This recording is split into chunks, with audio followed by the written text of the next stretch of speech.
Well, happy fall. It's officially here, though with temperatures in the mid-80s in New York on the first day of fall this week. A week that also happens to coincide with the UN Climate Summit, a climate summit which President Trump is skipping. Sorry, now I'm getting hot. What was I saying?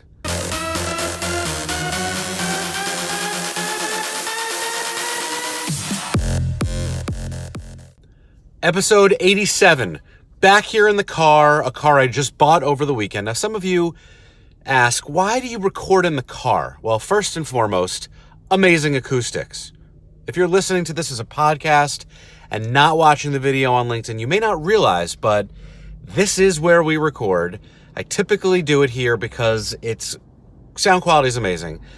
And I save a lot of money by not having to build a recording studio in my office or my house.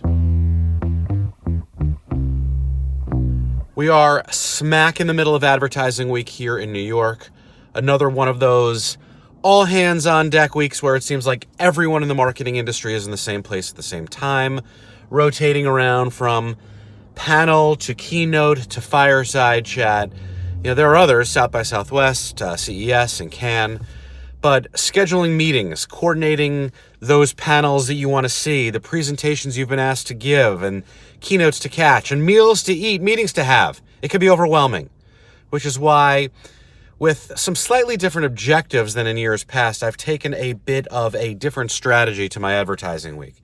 Instead of hopping around town, bouncing from different venue to different venue, my approach this year has been to mostly stay put in one place, as the brightest and the best revolve around me. A 3-day slate of programming with brand innovators running through Thursday is where I've focused my efforts. It's been truly remarkable to listen to, and already just in a couple of days learn from and meet with and network amongst these real VIPs and all-stars and top marketers from brands and agencies, creatives, media folk alike. And if you've been to one of their events, you know how great they are. So why run around like a madman when you can let them come to you? It would be like picking a spot on the Crozet in Cannes for 5 straight days and just waiting for people to walk by and, you stop and catch up there. Actually, I might just do that next year. Another reason why I can't really run around town this week, it's now been 2 weeks since I injured my back doing something relatively innocuous, but the pain and the pain count, they always ask you, what's your pain count, 1 to 10? Well, mine has been ranging from like a 5 to an 8, depending on what I'm doing. And I often, embarrassingly, need help just to stand up. Nothing makes you feel your age more than getting hurt walking up or down stairs. Problem is, it's not getting any better. This is a pretty busy time of year for me, and I just don't know when I can get it taken care of. So for now, everyone around me will just have to get used to those old man grunts when I sit down or stand up or bend, walk, or I don't know, just breathe. It's amazing because there are times when I feel younger than I am and times I feel much, much older. I guess that's why they call it middle age. So some good news, there haven't been any mass shootings this week or in the last week or two, at least so far as I know yet. At least 1 week, finally.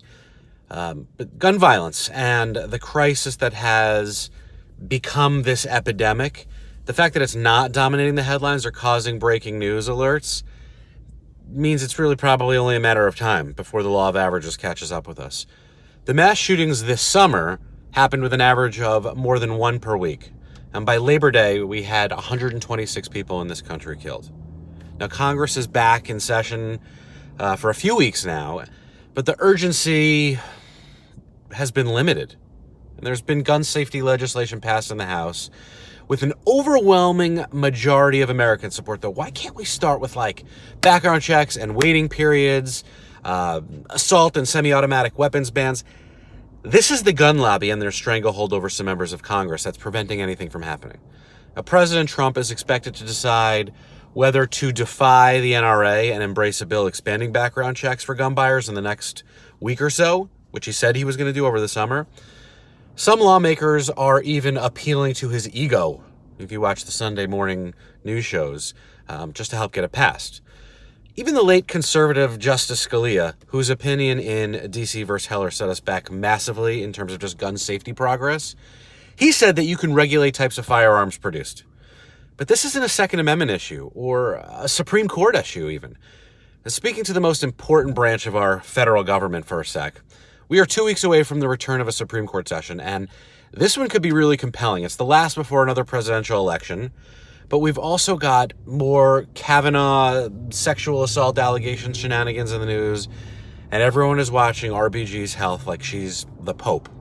A female Jewish American Pope, but someone who is ordained and our savior nonetheless.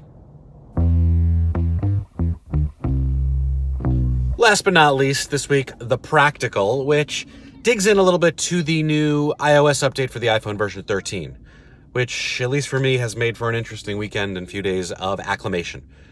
There are new features on photos, the keyboard swiping thing that I know some of the other phones had, but I haven't gotten used to yet, creating my own Bitmoji. I went with old man. And I jumped straight into dark mode. And they've also introduced a shortcuts feature. There's been an app that I used to use a long time ago where you could press a button and it would just do this. But so far I've created two. One is texting my wife how long until I get home, taking the train, which will replace the text that I typically send her about which train I've made for my commute home.